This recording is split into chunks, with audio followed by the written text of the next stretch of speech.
Vipi watu wangu wa nguvu, natumai mpo salama na nawakaribisha kwenye channel yetu ya The Kenyan Storyteller. Na leo story ambayo tunaanza nayo ni kumuhusu naibu rais William Ruto ambaye kwa sasa anawania kiti cha urais kupitia chama cha UDA kwenye muungano wa Kenya Kwanza Alliance.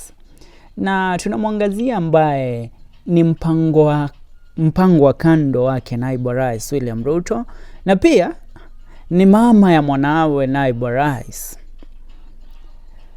Naibu rais William Ruto ameshtakiwa kwa mara kadhaa na ambaye alikuwa mpenzi wake Prisca Chemutai kwa kutelekeza majukumu yake ya kumtunza mwana wao. Katika mahakama kuu, na hati ya mahakama iliwasilishwa mahakamani kupitia kwa wakili Gitobu Imanyara. Chemutai akieleza jinsi walivyokutana mwaka 2005 akiwa mwanafunzi katika chuo kikuu cha Moi kule Eldoret, wakati huo naibu rais akiwa mbunge. Alifahamishwa kwa Ruto na rafiki na baadaye akakubali matakwa ya Ruto kutokana na utundu kwa sababu alikuwa mdogo wa umri.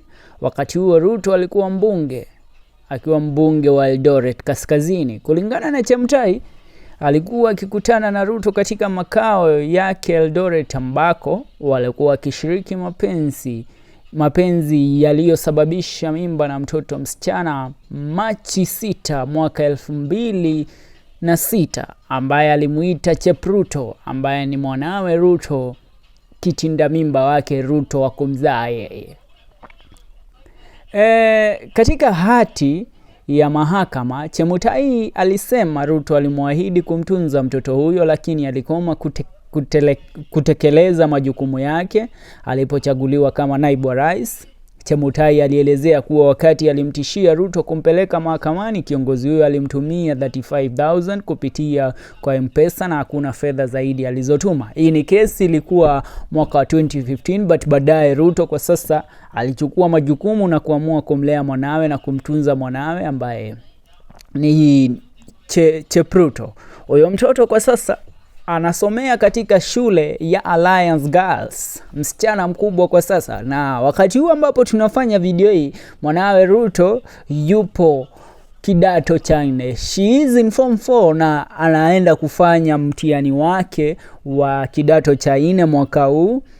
Na if there is a kid ambaye naibu rais William Ruto aliwahi kumzaa, mtoto ambaye ana maarifa na mtoto ambaye ana high IQ kama ya babake, basi Chepruto ndiye mwanawe ambaye kabisa anachukua, yani anamlandana kabisa naibu rais William Ruto.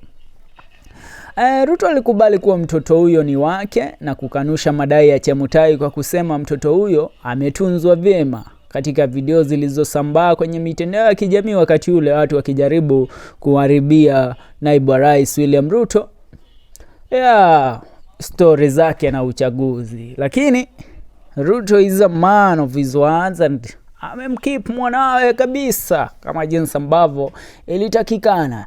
Na nakuomba upate kusubscribe ndani ya The Kenyan Storyteller, ndipo upate hadithi kama hizi ambazo hazipo kwenye mitandao ya kijamii, hazipo kwenye televisheni zenu, hazipo kwenye magazeti.